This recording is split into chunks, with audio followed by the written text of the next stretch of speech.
இன்னைக்கு டைரக்டர் வெற்றிமாறன் சாரை செகண்ட் டைமா மீட் பண்றதுக்காக தான் போயிட்டு இருக்கேன்.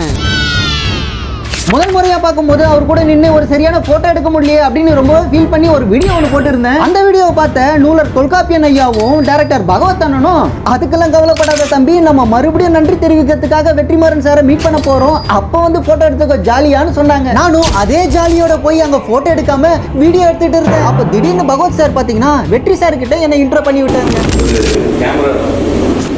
ஃபேஸ்புக்கில் ஒரு ரீலை போட்டு எவ்வளோ நீ எனக்கு வெற்றி ஃபோட்டோவை எடுக்க முடியல அப்படின்னு சொன்னதும் ஃபோட்டோ தானே எடுக்கணும், வாங்க தம்பி எடுத்துக்கலாம்னு சொல்லி கூப்பிட்டாருங்க.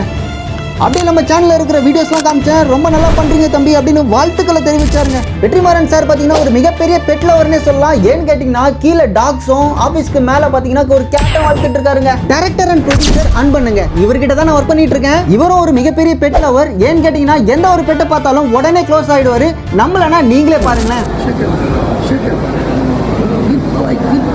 இந்த ஒரு பெட் கூட 2 ஃபீமேல் பெட் பிறந்திருக்காங்க. அவங்களுக்கு கண்மணி பொன்மணின்ற பேரும் இவருக்கு போண்டாமணின்ற பேரையும் வச்சிருக்காரு வெற்றிமாறன் சார். இந்த ஒரு விஷயத்தை அவரே எங்க ஓனர் கிட்ட ஷேர் பண்ணியிருந்தாருங்க. இந்த ஒரு நாளை என் வாழ்க்கையில மறக்கவே முடியாத நாளாக்குன இவங்க 3 பேருக்குமே நான் நன்றியை தெரிவிச்சுக்கிறேன்.